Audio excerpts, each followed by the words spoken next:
पिछले एपिसोड में शायर को हाउचन के बारे में थोड़ी सी मेमोरी याद आ गई थी और अब इस तरह से वे दोनों एक साथ में मिलकर इसे मारने के लिए रेडी हो गए थे। लेकिन वहीं हम देखता है कि लव डिमन भी इस बात से इन पर काफी गुस्सा हो जाती है और फिर कहती है कि मैं यह सब तुम्हारे केवल पास्ट को क्लियर करने के लिए नहीं कर रही हूँ। और अब इस तरह से हम देखता है कि वो अपने पावर का यूज करके फिर से इन पर अटैक करने के लिए रेडी हो जाती है। लेकिन वहीं हम देखता है कि हाउचन और शायर को अभी भी इसके बारे में कोई चिंता नहीं होती और वे अभी भी इसका सामना करने के लिए रेडी होते हैं। तब इसे देख लव डिमन कहने लगती है, ऐसा लगता है कि मैं तुम्हारे साथ में कुछ ज्यादा ही जेंटल हो रही हूँ, लेकिन शायद अब तुम्हें मेरी पावर दिखानी होगी और अब इसीलिए तुम मेरा सेक्शन 12 का पावर को फील करने के लिए रेडी हो जाओ। इसके बाद हम देखता है कि वो अपने फालसूट बटरफ्लाई वाले पावर को एक्टिवेट कर लेती है और अब इसका यूज करके वो इन पर अटैक करने के लिए रेडी हो गई थी। जिसके बाद हम देखता है कि हाउचन और शायर इसका पावर के सामने कमजोर पड़ने लगते हैं और इसीलिए हाउचन भी कहने लगता है कि इसकी ये पावर तो सच में बहुत ज्यादा पावरफुल है और ऐसा लगता है कि उसने अपने हाथ को ही हमारे ऊपर रख दिया है। लेकिन वहीं हम देखता है कि लव डिमन अभी भी इनको एक चांस देना चाहती थी, इसीलिए वो इनसे कहती है कि चलो मैं तुम्हें सरेंडर करने के लिए एक और चांस देती हूँ। लेकिन इसके बाद भी हम देखता है कि वे दोनों इतना आसानी से इसके सामने हार मानने वाले नहीं होते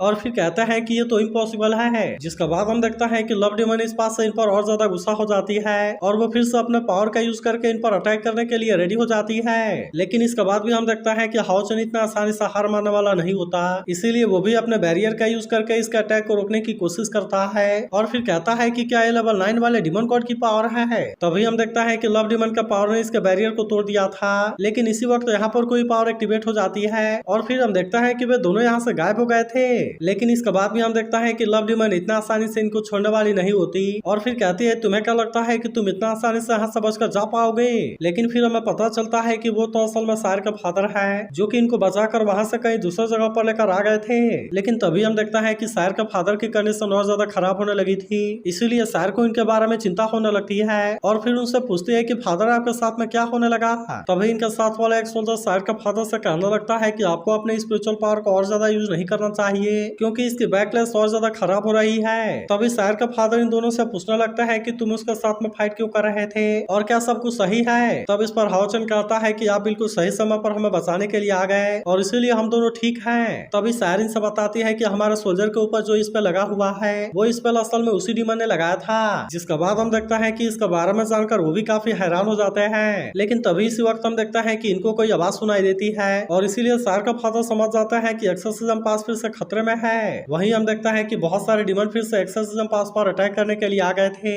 इसीलिए वे भी इनका सामना करने के लिए रेडी हो जाते हैं और फिर हम देखता है कि वे अपने पावर का यूज करके इनका सामना करने की कोशिश करते हैं। लेकिन तभी हम देखता है कि लव डिमन यहाँ पर अपने पावर को यूज करने के लिए रेडी हो गई थी और अब इसीलिए सेंग्यू इस बात से काफी परेशान हो जाता है। मगर वहीं हम देखता है कि लव डिमन को किसी बात का कोई डर नहीं होता, इसीलिए वो अपने पावर को एक्टिवेट करने लगती है और फिर हम देखता है कि वो इन पर अटैक करने के लिए रेडी हो गई थी। लेकिन वहीं हम देखता है कि सेंग्यू भी इस बात से काफी परेशान हो गया था और वो समझ जाता है कि लव डिमन यहाँ पर किसी स्पेल को यूज करने वाली है। लेकिन इसके बाद भी हम देखता है कि वे इसे रोकने के लिए कुछ भी नहीं कर पाते और इसीलिए लव डिमन अपने स्पेल को बहुत ही आसानी से एक्टिवेट कर लेती है। जिसके बाद हम देखता है कि इसमें से कोई पावर भी निकलने लगी थी और इसीलिए वे सभी सोल्जर इसके कंट्रोल में आने लगते हैं। इसके अलावा हम देखता है कि जिन सोल्जर के ऊपर वो मार्क बना हुआ था वे भी अब पूरी तरह से इसके कंट्रोल में आ गए होते हैं। जिसके बाद हम देखता है कि यहाँ का कोई भी सोल्जर अपने होश में नहीं होता, इसीलिए वे सभी एक दूसरे के ऊपर ही अटैक करना शुरू कर देते हैं और फिर हम देखता है कि वे अपने ही लोगों को मारने लगे थे। लेकिन तभी हम देखता है कि सेंग्यू ने भी अपने बैरियर को एक्टिवेट कर लिया था और अब इसीलिए लव डिमन की स्पेल इनके ऊपर काम नहीं करती। वहीं हम देखता है कि सेंग्यू अपने बैरियर का यूज करके इसके पावर को रोक रहा था और फिर अपने लोगों से कहता है कि बैरियर के अंदर की पूरी जगह सेफ है। लेकिन वहीं हम देखता है कि लव डिमन इतना आसानी से मानने वाली नहीं होती और फिर कहती है कि तुम मेरे फॉरबिडन स्पेल का पावर को रोकना चाहते हो और इसीलिए चलो मैं भी देखती हूँ कि तुम इसे कब तक रोक पाते हो। जिसके बाद हम देखता है कि सेंग्यू भी काफी परेशान हो गया था और फिर कहने लगता है कि इसकी अटैक तो लगातार बढ़ती ही जा रही है और इसीलिए इसे ज्यादा टाइम के लिए रोक पाना मेरे लिए भी काफी मुश्किल है। तभी इसी बीच हम देखता है कि यहाँ और भी बहुत सारे डिमन अटैक करने के लिए आने लगे थे, इसीलिए बाकी लोग भी इस बात से काफी परेशान हो जाते हैं और फिर कहता है कि अब तो ये बैरियर यहाँ पर ज्यादा टाइम के लिए नहीं रुक पाएगी। तब इस पर शायर की मदर कहती है कि वो तो अपने स्किल का यूज करके इनको कंट्रोल कर रही है। तभी हम देखता है कि लव डिमन अपने और ज्यादा पावर का यूज करके अटैक करने के लिए रेडी हो जाती है और फिर कहती है कि अब एक्सोर्सिज्म पास मेरा है। लेकिन वहीं हम देखता है कि सेंग्यू अभी भी इतना आसानी से हार मानने वाला नहीं होता और इसीलिए वो अपने पावर का यूज करके इसे किसी तरह से रोकने के लिए कोशिश कर रहा होता है। मगर अभी भी हम देखता है कि बाहर वाले सोल्जर लव डिमन के कंट्रोल में होते हैं, इसीलिए वे अभी भी एक दूसरे को मार रहे होते हैं। इसीलिए सेंग्यू को बचाने के लिए कुछ भी नहीं कर पाता और हम देखता है कि वे एक दूसरे को मार रहे होते हैं। लेकिन तभी हम देखता है कि हाओचन और सायर भी यहाँ पर आ गए थे, जहाँ पर कि सायर इसमें बिल्कुल भी देरी नहीं करती और वो अपने डेथ कोड वाले पावर को एक्टिवेट करने लगती है। जिसके बाद हम देखता है कि वो भी अपने डेथ स्पेल वाले पावर को यूज करने के लिए रेडी हो गई थी और अब इसका यूज करके वो यहाँ पर अटैक करने के लिए रेडी हो जाती है। लेकिन वहीं हम देखता है कि हाओचन भी इसमें कोई देरी नहीं करता, इसीलिए वो भी अपने लाइट गॉडेस वाले पावर को एक्टिवेट करने लगता है और अब इस तरह से इसका यूज करके वो भी अटैक करने के लिए रेडी हो गया था। लेकिन तभी हम देखता है कि सायर भी इसमें अपने पावर को यूज करने के लिए रेडी हो गई थी, इसीलिए हम देखता है कि वो भी अपने पावर को इसमें मिक्स कर देती है और अब इस तरह से भी इसका यूज करके लव डिमन पर अटैक करने के लिए रेडी हो जाते हैं। जिसके बाद हम देखता है कि लव डिमन भी अपने पावर से इसे रोकने के लिए रेडी हो गई थी और अब इसीलिए इनके पावर के बीच में बहुत ही शानदार टक्कर होने लगती है। इसके बाद हम देखता है कि वे बाकी डिमन पर भी अटैक करने के लिए रेडी हो गए थे, जहाँ हम देखता है कि इनमें से कोई भी डिमन हाओचन के सामने कुछ नहीं कर पाता और इसीलिए हाओचन इनको बहुत ही आसानी से मारने लगा था। तभी इसी बीच हम देखता है कि बहुत सारे डिमन सायर पर अटैक करने के लिए आने लगते हैं, जिसके बाद सायर भी अपने पावर का यूज करके इन पर अटैक करने के लिए रेडी हो गई थी और अब इसीलिए इनमें से कोई भी डिमन इसका सामने कुछ भी नहीं कर पाता।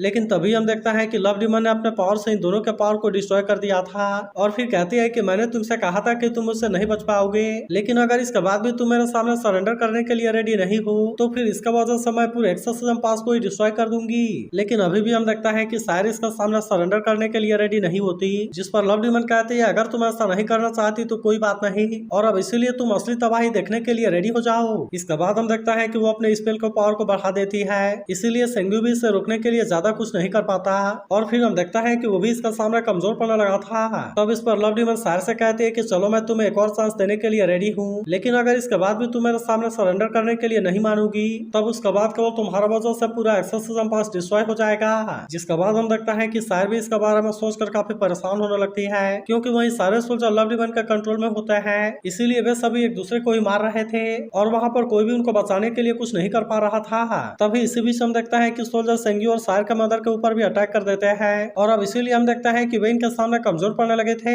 जिसके बाद हम देखता है कि सायर भी इस बात से काफी परेशान हो गई थी, लेकिन आखिरकार वो इसे रोकने के लिए भी कुछ नहीं कर पा रही थी। मगर तभी हम देखता है कि हाओचन सायर का हाथ को पकड़ लेता है और फिर लव डिमन से कहता है कि सायर तुम्हारे साथ में नहीं जाएगी। इसके अलावा हम देखता है कि हाओचन ने एक्सोर्सिज्म पास को भी बचाने का डिसाइड कर लिया था, जिसके लिए वो सन मून गॉड के सील का यूज करने के लिए रेडी हो जाता है। लेकिन इसके बाद भी हम देखता है कि लव डिमन को इसके बारे में कोई चिंता नहीं होती, क्योंकि उससे ऐसा लग रहा था कि हाओचन इसका यूज करके उसका पावर को नहीं रोक पाएगा। मगर वही हम देखता है कि हाओचन इसके बात पर कोई ध्यान नहीं देता और फिर वो सन मून गॉड के सील को एक्टिवेट कर लेता है और अब इस तरह से वो इसका यूज करके लव डिमन के पावर को रोकने के लिए रेडी हो गया था। लेकिन वही हम देखता है कि लव डिमन भी इतना आसानी से मारने वाली नहीं होती, इसीलिए वो फिर से अपने पावर का यूज करके इस पर अटैक कर देती है और फिर हम देखता है कि इन दोनों के पावर के बीच में बहुत ही शानदार टक्कर होने लगती है। लेकिन वही हम देखता है कि हाओचन भी इतना आसानी से इसका सामने हार मानने वाला नहीं होता और फिर वो तुरंत रिवर्सल वाले पावर का यूज करना शुरू कर देता है। जिसके बाद हम देखता है कि ये पावर लव डिमन के पावर को अपने अंदर सोख लेती है और इसीलिए इसे देख लव डिमन भी इस बात से काफी हैरान हो गई थी। लेकिन वही अब उदाहरण देखता है कि हाओचन इसे कोई भी चांस नहीं देता